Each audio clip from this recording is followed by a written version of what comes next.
Chapter 1. The Little Machine in the Dust. By the time the child found me in the salvage lane behind Dock Market 7, I had already decided the day was cursed in the ordinary, unremarkable way that poor men often use the word. Nothing dramatic had happened. No explosion, no raid, no bounty call, no sudden chance at fortune. Just the slow, grinding accumulation of smaller humiliations that wear a life down until even the light seems tired of helping. My plasma cutter had blown a regulator seal at sunrise, which meant I spent 2 hours arguing with a parts dealer who lied professionally and overcharged artistically. A corporate reclaim crew had beaten me to the most promising rec haul of the week by exactly 16 minutes. My rent was 3 days late. My ship, if a patched courier bucket held together by faith, wire, and personal offense, counted as a ship still leaked coolant from somewhere behind the port intake, and every diagnostic told me a different story, which meant the real story was likely expensive. That was life on Morrow's belt. You survived by making broken things work one more week than they wanted to, and when that failed, you survived by smiling at the failure as if it had always been your plan. I was sitting on an overturned cargo crate in the shade of a dead loading crane, tools spread around me, trying to coax a toy-sized servo motor into moving without making the whole assembly smell like burning regret, when a very small voice asked, "Do humans always look angry when they fix things, or only the clever ones?" I looked up expecting a dock child from one of the worker habs, the kind who learn early that mechanics are either useful or dangerous, depending on the size of the wrench in their hand. What I found instead was a girl who looked like she had stepped out of a story no place like Morrow's belt should have been able to afford. She couldn't have been older than 6 or 7 by human guess, though plenty of species in the lanes matured on their own mysterious clocks. She was tiny, almost painfully neat, wrapped in a dark traveling coat too fine for the dust and grit of the salvage quarter, with silver-black hair cut blunt at the shoulders and enormous violet eyes that made everything else in her face look made by a softer god than the one usually assigned to frontier stations. There was dirt on one knee and one sleeve, suggesting she had escaped someone's supervision recently, but even her untidiness looked expensive. In both hands she held a broken mechanical toy no larger than a dinner plate, a little 6-legged walker of polished brass and midnight enamel, shaped like some stylized desert beast, its right foreleg hanging loose, its central core dark and dead. She held it not carelessly, but with the solemn, careful grip children use when an object has already crossed from entertainment into emotional necessity. Behind her, 2 traders hauling compressed algae cylinders nearly collided because both turned to stare. That should have been my first warning. Nothing that refined ever wandered unaccompanied through Morrow's dirt by accident. Only the clever ones, I said, because if life gives you a line, the least you can do is not insult it. She nodded as though that confirmed a theory. Good, she said. Then perhaps you can repair him. The toy was extended toward me, with total faith and no introduction at all. There are moments when the universe pushes something absurd into your hands just to see whether you will answer with suspicion or habit. Habit 1. I wiped my fingers on a rag and took the little machine from her. Up close, it was exquisite work. Not station market stuff, not the cheap sentimental junk tourists buy for children they only half notice. This had been made by someone who loved precision. The leg joint had sheared at the micro-pivot, and the core crystal had likely gone dormant when the impact protection shell shifted. "You drop him?" I asked. She drew herself up with wounded dignity. "No. A rude man stepped where he should not have stepped." That answer was so primly furious I nearly laughed. I rotated the toy under the light and saw what the real problem was. Not the leg alone, but a tiny misalignment at the dorsal latch. Easy fix if you had patience.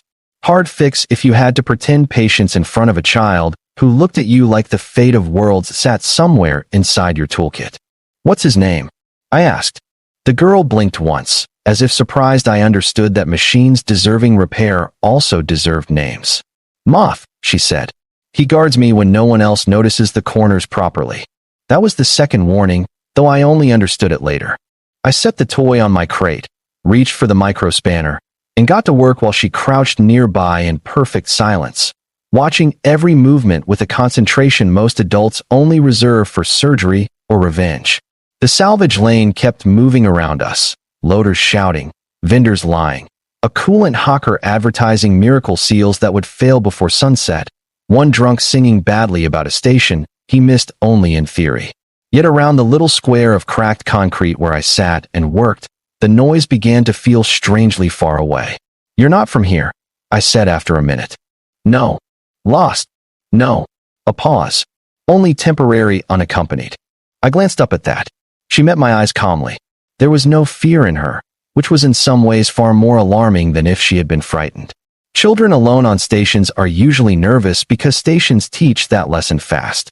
This girl behaved like someone who assumed the world would eventually rearrange itself correctly around her if given enough time. "That sounds like a phrase an adult taught you," I said. "Yes," she answered. "It means my guards are currently making poor life choices." I stopped turning the microspanner. "Your guards?" "Yes." "How many?" She considered. "Enough." That should have made me stand, hand back the toy, and walk very quickly in the opposite direction before whatever politics had misplaced this child found me in the same frame as her. Instead, I looked at the bent little machine in my hand, at the impossible seriousness in her face, and chose the most dangerous response available to a man of limited means and excessive curiosity. I kept helping. The leg clicked back into alignment cleanly. I reseated the dorsal latch, cracked open the core cradle with the tip of a wire pick, and breathed on the crystal once to clear the dust before tapping the contact nodes together. Tiny blue light flickered through the toy's inner seam, then steadied. The little walker twitched, tested its repaired foreleg, and rose onto all 6 feet with a faint metallic trill. The girl inhaled like someone watching a dead star rekindle. Moth turned once in a cautious little circle, then climbed unsteadily into her waiting hands and settled there, core glowing warm and alive. "You brought him back," she whispered. "No," I said. "I just reminded him what shape he was." She stared at me after that in a way that made me abruptly aware I might have said something more profound than a broke mechanic had any right to say before noon. Then all hell arrived. It announced itself not with gunfire, which would have been cleaner, but with the far more frightening sound of a station going suddenly, unnaturally disciplined. Shouts cut off. Foot traffic diverted. 3 lanes of market noise collapsed into one hard ring of controlled motion. The algae traders who had nearly collided earlier flattened themselves against the wall and stared past us with the expression people wear when their better instincts finally catch up to reality. From the western access arch came 8 figures in matte black armor that swallowed the light rather than reflected it, each moving with the liquid precision of professionals whose job was to make entire environments regret poor choices.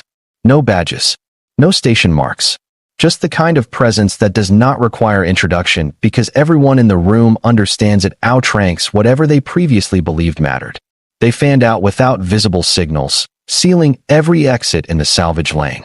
I stood very slowly. The little girl did not. She simply gathered Moth to her chest and said, with mild reproach rather than fear, "You took much too long." The lead figure removed their helm. She was not what I expected. Not because she was more beautiful than rumor or less monstrous than fear. No, she was worse than both because she looked like the sort of person around whom entire civilizations would invent theology just to avoid admitting how frightened they were. Tall, severe, dark-skinned in the deep blue-black shade of some high-gravity royal line. With silver eyes so cold and bright, they made ordinary anger look like a village habit. She wore no crown, needed none, and carried herself with the absolute stillness of someone who had ordered worlds broken and still found time to judge the symmetry of the pieces afterward. Even before the whisper started moving through the market edge like contagious shock, I knew she was important. When the whisper reached me, importance became catastrophe. The Ashari Queen, the widow of 9 sons, the sovereign whose fleets had turned 3 rebellion moons into public examples and made the central trade syndicates kneel in under a day. The most feared queen in the galaxy. And her daughter was holding a repaired toy in front of my work crate while looking pleased with me. I did what any sane man in that situation would do. I nearly dropped my tools and forgot my own name. The queen's eyes moved from the child to the toy to my grease-blackened hands with a focus so sharp it felt like being dissected while standing up. "You touched her," she said. The sentence carried no volume, only consequence. Before I could decide whether answering quickly or honestly increased my odds of survival, the little girl turned and hugged the repaired toy tighter. "He fixed Moth," she announced. Also, he is clever angry, not dangerous angry. The queen's gaze remained on me. And in that impossible, suspended second, with the whole salvage lane too frightened to breathe normally, I understood that fixing one broken toy had just become the most life-altering mistake I had ever made. Chapter 2. The Queen Who Stopped the Market Breathing. People imagine terror as noise. Explosions, screams, alarms, boots running the wrong way. Real terror, the kind that belongs to old power and personal consequence, is often much quieter. It is an emptied lane, a dozen workers suddenly too still, a market that realizes it has become a witness rather than a participant and would prefer, very much, to be elsewhere. The salvage quarter of Morro's belt had never once in my life held a full silent breath until that day. Even in raids, even in fires, even when station law came through swinging batons and tax seals, the place always muttered, shuffled, cursed, bargained. But with the Ashari Queen standing 20 feet away and her black-armored shadows sealing every exit, the whole lane became a held long. I could hear coolant dripping from a broken line somewhere above us. I could hear Moth's tiny reactivated servo ticking in the child's hands. I could hear my own pulse trying very hard to become a tactical liability. The Queen did not repeat herself. That was worse. Powerful people who need to repeat themselves can still be managed. This woman radiated the sort of authority that assumed language should arrive complete the first time or not at all. Her daughter, because of course that tiny impossible creature had to be her daughter, seemed entirely unconcerned by the tension surrounding us. She stepped forward one pace, held the toy up toward her mother like a formal offering, and said, "He repaired Moth's leg and spoke to him correctly." Then, after considering the matter further with the gravity only children and monarchs seem able to produce without irony, she added, "Also, he did not kneel when everyone became foolish."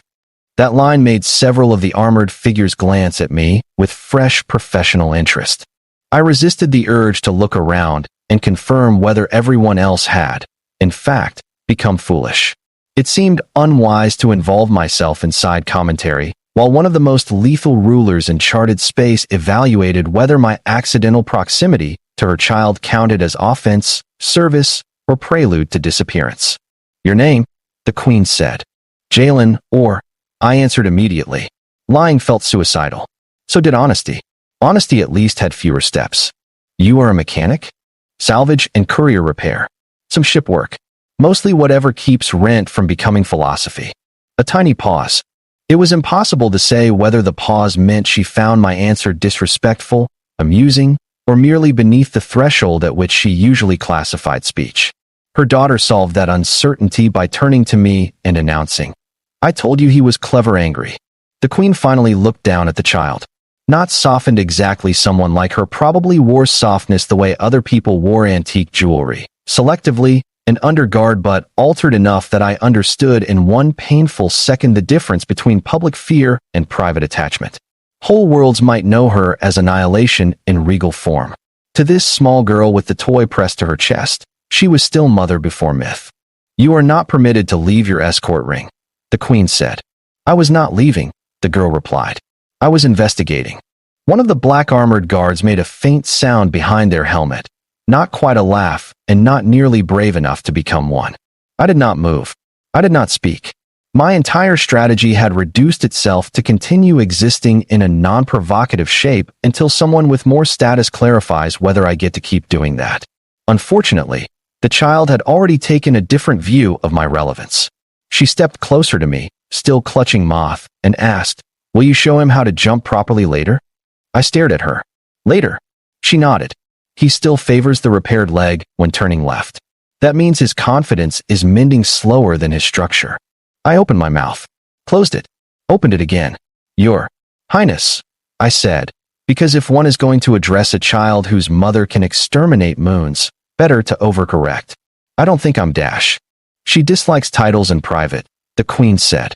That was somehow the most destabilizing sentence yet. The child rolled her eyes with ancient familial suffering. "I know." The Queen's gaze returned to me. "My daughter is correct. The actuator confidence remains imperfect." She spoke of the toy like a field commander reviewing damaged armor. "You noticed this?" "Yes." "And you intended to correct it if time permitted?" I had actually. A little adjustment to the left hip tension and the gait would smooth out. Somehow saying that out loud felt like stepping deeper into a trap built from absurdity and royal etiquette. Yes. The queen gave one shallow nod, as if some private threshold had been crossed. Then she did the thing that truly turned the market inside out. Come with us, she said. I blinked once. What? It was not the most diplomatic response of my life. The salvage lane stayed dead silent, but I could feel thought moving through it like heat. Jalen, or from Birth District 6, who welded engine plates for half-delinquent traders and once lost a cargo contract because he threw a customs drone into a water recycler, had just been invited or ordered, because with Queens the line is decorative to accompany the most feared ruler in the galaxy, because he fixed a toy correctly.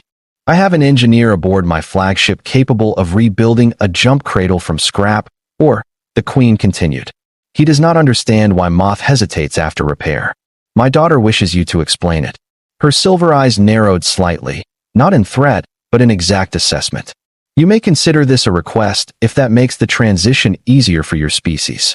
There are moments when survival and disbelief lock arms and drag you forward together. This was one. I looked at the child. She looked delighted. I looked at the guards. They looked as if they had already adjusted to a universe in which I was either coming voluntarily or being escorted with regrettable speed. I looked back at my overturned crate, the tools spread on the stained concrete, the half-burned regulator seal that had seemed like the day's main problem 10 minutes earlier. Then I made the only choice available to a man whose life had just been seized by logic too strange to resist. I need to close my kit, I said. The Queen inclined her head once. That was permission. My hands behaved oddly while packing. Too careful. Too slow. As if muscle memory understood before thought that whatever came next would not resemble any other repair call I had ever taken.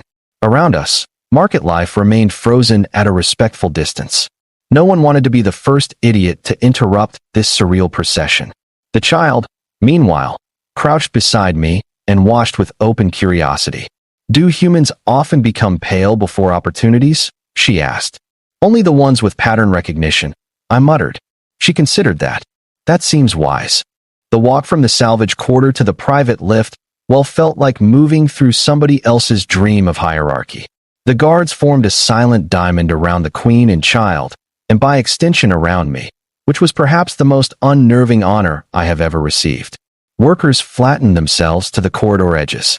Station security pretended with desperate professionalism that nothing at all unusual was happening while avoiding eye contact so aggressively they might as well have worn blindfolds. The higher we climbed through the docking spine, the cleaner the air became.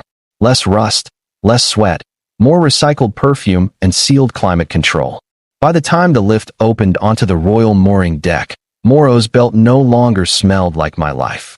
It smelled like polished metal and expensive quiet. The Queen's vessel hung outside the port glass like a piece of sharpened night. No gaudy gold, no decorative fins, no vulgar broadcast of wealth. Just immense black architecture threaded with narrow veins of cold white light, all angles and hidden weapon promise. I knew enough ships to understand immediately that this was not merely a royal transport. It was a mobile statement of sovereignty, the kind of ship that entered systems already victorious in assumption. The child noticed me staring and said, with perfect casualness, Mother calls her the Veil of Mercy, but everyone else uses the frightening names. That is because everyone else lacks imagination, the Queen said. I should not have answered her. Or because they've met your fleet, I said before caution could choke it. One of the guards inhaled sharply enough to suggest my funeral had become a scheduling possibility. But the Queen only looked at me, long and unreadable.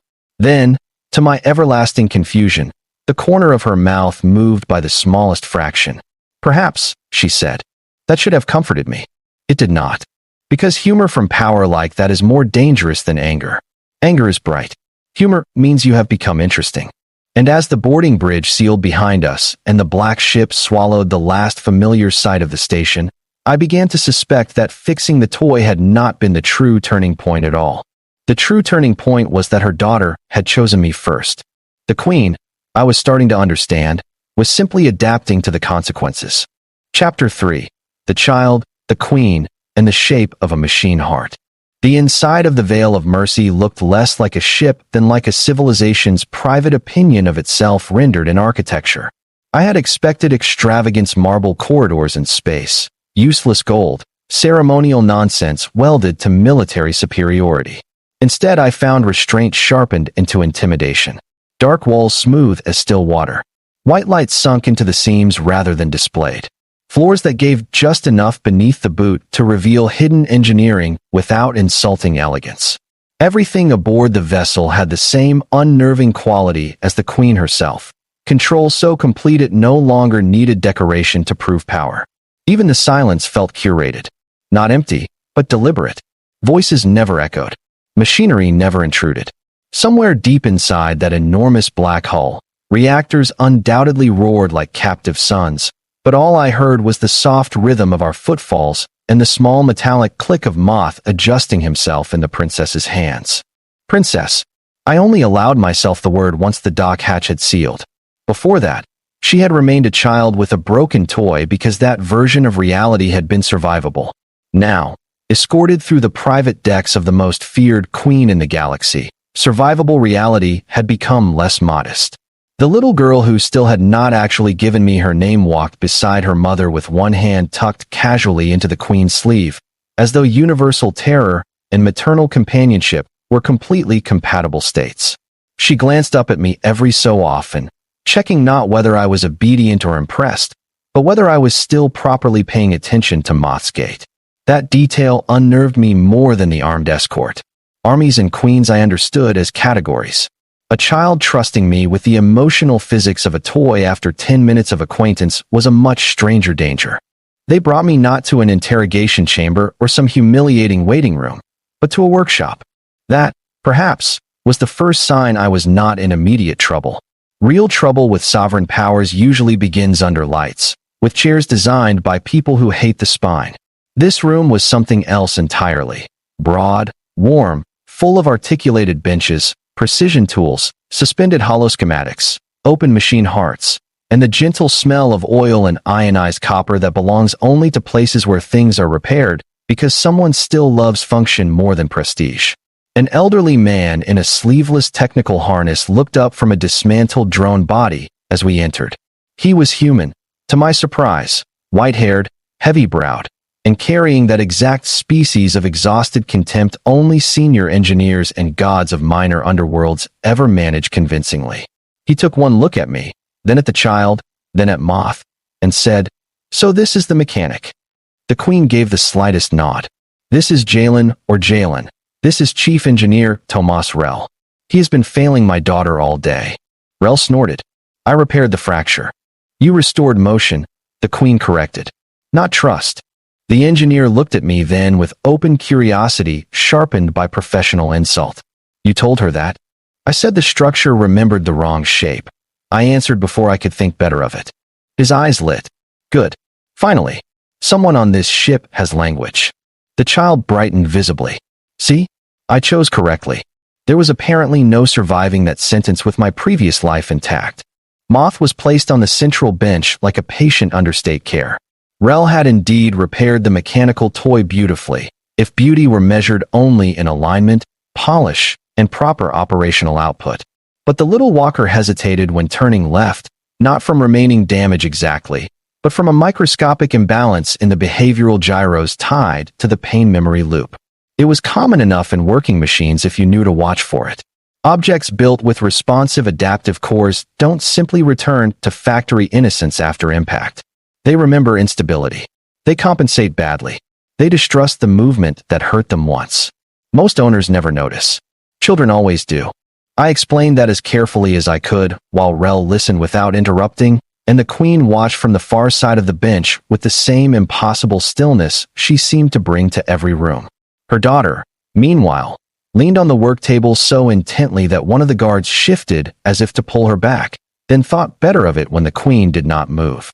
I opened Moth's side panel, adjusted the gyroscopic dampers by half a grain, then used a bit of carbon thread to soften the strain feedback on the repaired foreleg.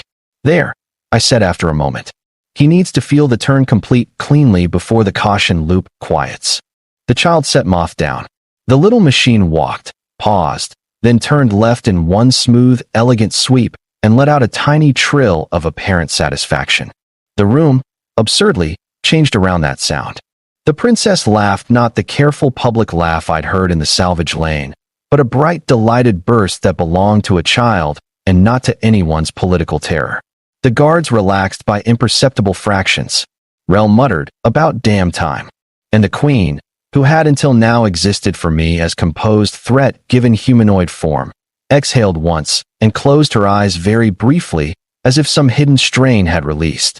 Then the child did something far worse than laugh. She ran around the bench and hugged me. Not ceremonially. Not because someone told her to thank the mechanic. She simply collided with my side in a burst of joy and wrapped both arms around me with the full physical sincerity of someone too young to dilute gratitude into formality. Every guard in the room tensed. I went absolutely still, because nothing in the known galaxy has ever trained me for how to respond when the daughter of a queen government's measure in casualties chooses you, physically, as safe. "Thank you," she said into my work jacket. "He feels brave again." No promotion in my life has ever felt as dangerous as that sentence. The queen crossed the room then, and I knew with deep animal certainty that my next heartbeat might determine whether I lived to leave the workshop. But when she stopped beside us, she did not pull her daughter away. Instead, she rested one hand lightly on the girl's shoulder and looked at me over her head. "Her name," she said, "is Sarah." I nodded once because speech had become an untrustworthy system. "Sarah does not often choose quickly," the queen continued. "When she does, I pay attention." There was no obvious threat in the words. That made them infinitely more threatening. Chief Engineer Rel, apparently born without enough survival instinct for the company he kept, saved me by clearing his throat. "Your Majesty," he said, "if the mechanic is not to be vaporized or knighted on the spot, perhaps he should eat. He looks like he repairs engines for people who lie about payment." "I do," I said automatically. Rel pointed at me as if this confirmed a theorem. "See? Competent and realistic." To my lasting astonishment, the queen allowed this insolence. More than that, she almost seemed to value it. So I ate. Not alone Sarah refused that, and insisted Moth sit on the table between us while Rel interrogated me about station-made regulator tricks, illegal coolant substitutes, and whether Morrow's belt still had that one lunatic in Berth Sector 12 who rebuilt grav fins out of repurposed shrine bells. The queen joined us late, after leaving for some matter grave enough to pull half the ship's tactical awareness with her. When she returned, conversation shifted without quite stopping. Everyone else in the room adjusted around her presence. I did too, though less gracefully.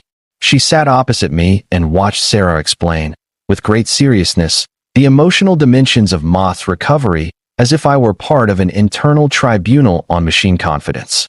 Only after the child had talked herself into sleepy calm and been carried off by an attendant did the queen finally address me directly without softness as her daughter's intermediary. "You were wondering why she was on Morrow's belt." The statement was too accurate to deny. I set down my cup. It seemed above the station's usual market quality. The ghost of that impossible almost smile returned. A diplomatic review was scheduled in orbit. My daughter found it intolerably boring and redirected 3 members of her escort detail with a false corridor alarm she had apparently been planning since breakfast. She glanced toward the closed hatch where Sarah had disappeared. By the time we traced the deviation, she had reached the salvage quarter. I looked at the door. "You don't sound surprised." "I am a mother," the queen said. "Surprise is for people who still believe control and children are compatible." That line hit me so sideways I forgot who she was for one full second and nearly laughed with her instead of being intimidated properly. Then her face settled again. "Had anything happened to her on that station," she said, "Morrow's belt would not exist by next cycle." There it was. The scale, calmly delivered, with no exaggeration and no visible enjoyment. Just fact. Entire populations live easier lives than they should because certain rulers have children, and history knows what grief turns into at the top of empires. "I'm glad I fixed the toy first," I said before caution could intervene. Rel barked a startled laugh into his cup. The queen did not. She looked at me for several long seconds, silver eyes unreadable and bright as blade edges in cold light. Then she said, "So am I." Chapter 3. The offer no sensible man should accept. I should have left the Vale of Mercy that evening with a paid escort back to Morrow's belt, a repaired tool pouch, and one impossible story nobody sensible would believe after enough drink. That would have been the clean version of events, the survivable version. But cleanliness is a luxury for people whose lives run on ordinary gravity, and by then I had already drifted too close to royal trouble for ordinary gravity to want me back unchanged. The offer came after midnight ship cycle in the quiet between larger decisions. Chief Engineer Rel had claimed me for 3 hours under the pretext of testing whether station mechanics still know what a diagnostic conscience looks like. In practice, this meant we rebuilt part of a damaged scout drone, argued about thrust harmonics, and discovered that both of us hated decorative engineering with the depth of religious conviction. He was the first person aboard who treated me like a professional inconvenience rather than a civilian anomaly. I liked him immediately, which probably says something unflattering about my taste in elders. When the work ended, he leaned on the bench, wiped his hands, and said, "You can go back now, you know. Take your little miracle story and spend the next 20 years exaggerating your own calm." I snorted. "That obvious? To anyone who's ever survived one sovereign household," he said. "Yes." Then the Queen arrived. Not with guards this time, though I had the strong sense they existed one thought away in every corridor. She entered the workshop in plain dark clothing rather than formal command dress, which somehow made her more formidable. Regalia is one thing. A ruler who does not need it is another. Rel took one look at her face, muttered something about old engines and worse timing, and excused himself so quickly I felt abandoned with professional efficiency. The Queen and I stood in the quiet workshop with the dismantled drone between us like a witness. "Chief Rel says you are competent," she said. "He's had a long day. He is rarely charitable."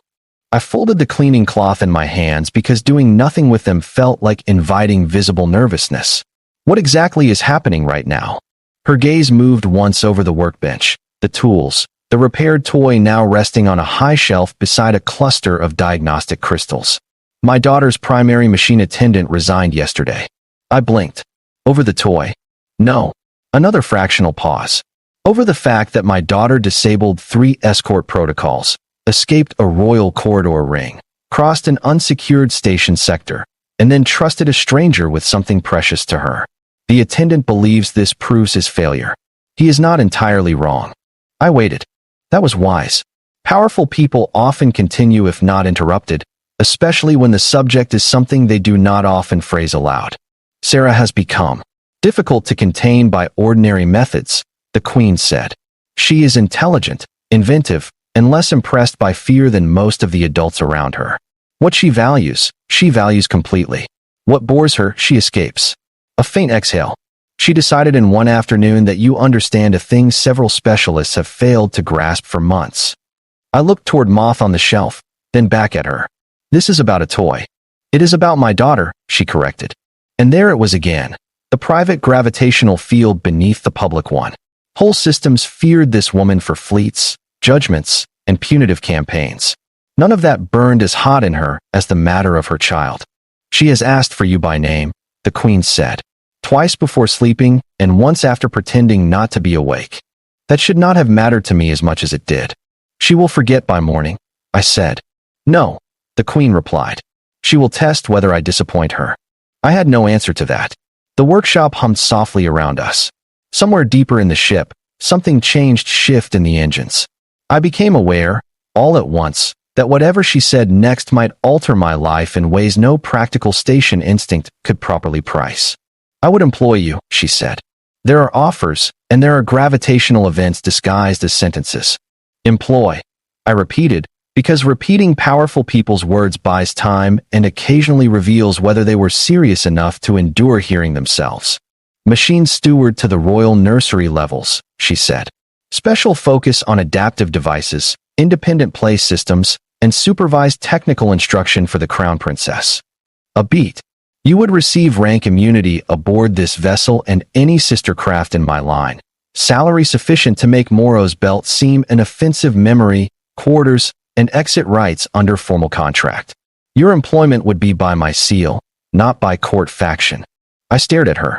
Any sensible person would have accepted instantly, or refused instantly. Both would have been more rational than what I actually did, which was to ask, why me?